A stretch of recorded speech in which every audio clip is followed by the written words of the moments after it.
All right, this is Mrs. Nasland, and today we will be doing Unit 11, Lesson 12, Estimate with Decimal Numbers. Our learning targets for today are, I can round decimal numbers for the purpose of making estimates. The second learning target is, I can understand the need to make safe estimates in certain situations. So, thinking about those two targets, let's go ahead and look at our first slide, which is talking about estimating with decimal numbers. So estimate with answers by rounding each number to the nearest tenth. So we're going to start by rounding to the nearest tenth. Remember our tenth spot is right there. And so we're going to round each of these so we can estimate the answer. So if I have 83 hundredths, 3 is less than 5, so I'm going to keep this the same. So we end up with 0.8 or 8 tenths. All right, plus I'm going to look at the number right behind the tenth spot, which is a 2, and it's less than 5, so this number 1 is going to stay the same. So plus 0.1 or 1 tenth. So now I can easily in my head calculate that. 8 plus 1 is 9, so my answer should be 9 tenths. All right, good. Let's go ahead and try one more together. And then you can try it by yourself. So this one is subtracting. First, we need to change them. So we're going to look at the right behind the tenth spot, which is a 4. 4 is less than 5, so this 6 stays the same. So we have 6 tenths. And I'm going to look right here, and it's a 0, but if I look behind it, it's a 7, so it's bigger than 5, so I'm going to round this up to 1. So I'm going to subtract 1 tenth. So 6 tenths minus 1 tenth ends up equaling 5 tenths. All right, great job. So now I want you to go ahead and try the same thing. Again, we're rounding to the tenths, and I want you to try to add 3 and 41 hundredths to 1 and 29 hundredths. All right, let's see how you did. So I'm going to go ahead and do 3 and 41 hundredths, but I'm going to round it. So if I look here to the right, it's a 1, so that means my 4 stays the same, plus, and I'm going to look at this, the tenth spot, and look behind it, and it says 9, so that means I get to round up. So I'm going to be 1 and 3 tenths. And I'm going to go ahead and add those numbers together. 4 plus 3, 4, 5, 6, 7. Bring down my decimal point. 3 plus 1 is 4. So we end up with 4 and 7 tenths is an estimated answer of 3 and 41 hundredths plus 1 and 29 hundredths. All right, why don't you go ahead and try this one on your own. Go ahead and pause the video and subtract 1 and 50 hundredths minus 79 hundredths. All right, let's see how you did. So again, I always want to be careful to align my decimals. Got 1, and before I write 50, I want to round it to the nearest tenths. This is a 0, so that means my 5 is going to stay the same. So I just have 1 and 5 tenths, and then minus, and I look right behind the tenth spot, which is 9, which means I get to round my 7 up 1.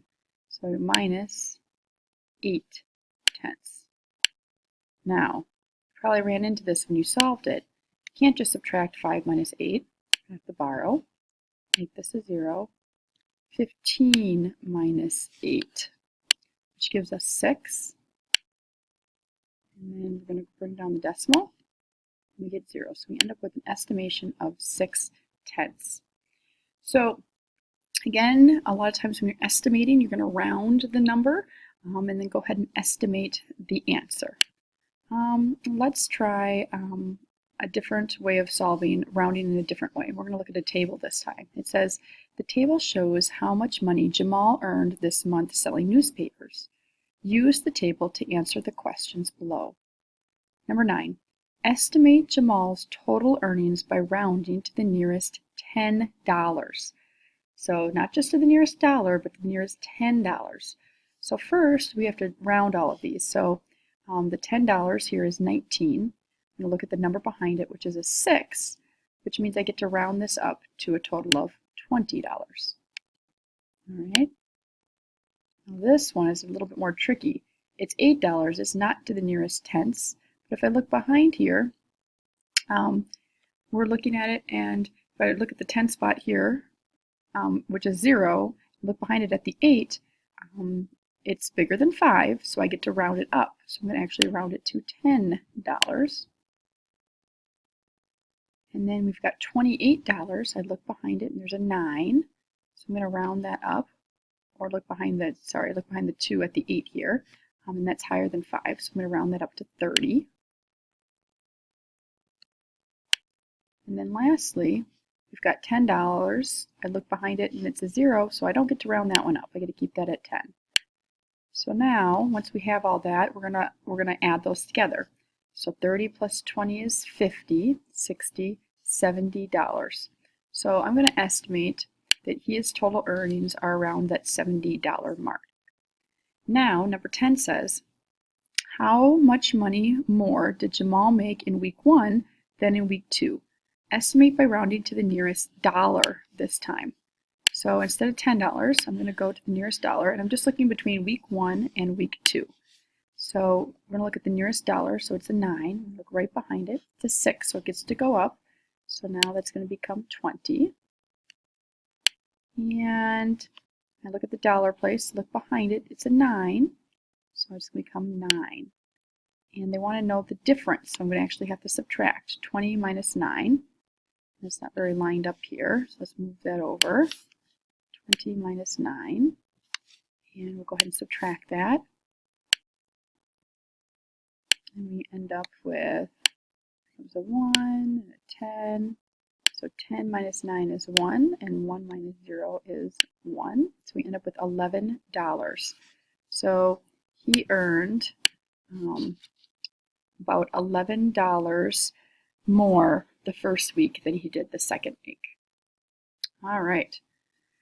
On these problems, it says, select a rounding unit that allows you to estimate the answer mentally.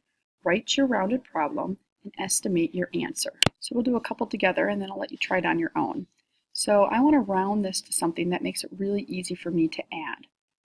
So I'm going to look, and I'm going to make this 1.4. I'm going to go to the 10th spot because that's pretty easy for me to add. So we're going to make that to the 10th spot, so 0.4. And I'm going to estimate to the 10th spot on this second one as well, which I'm going to look at my 10th spot and look behind it. It's a 0, so it gets to stay the same at 5/10. So now I can easily in my head add that. 4 plus 5 is 9. So I would end up with 9/10. Now, again, you could have get something different. You could get something different because we're estimating, we're figuring out the easiest way for you to calculate it. But in my mind, that would be the easiest way to go. Now, number 13, if we look at this one, I'm going to try going to the tenths again. So I'm going to look at the 10th spot, look behind it. I get to round up. So we have 1.9 and 1 9/10. And I'm going to subtract my 9/10. So leave that as it is, because that's actually really easy subtraction, right? 1 9/10 minus 9/10 is going to give me an answer of 1. All right. Now I want you to go ahead and try 16 on your own. Pause the video and see if you can round it so that you can calculate the answer on your own. All right, let's see how you did. So first, I'm going to look at this number, and I think I'm going to go all the way to the 1 spot. So I'm going to look behind here. It's a 6. So that means it's above 5. I get to round up. I'm going to make it a 4. And I'll do the same thing here. I look behind here. It's a 1. That means it gets to stay the same. So I'm going to do a 4. And then all I have to do is do 4 plus 4, which gives me 8. So I think that's the easiest way to estimate. And again, we're not getting exact answers here. We're just doing an estimated answer. All right.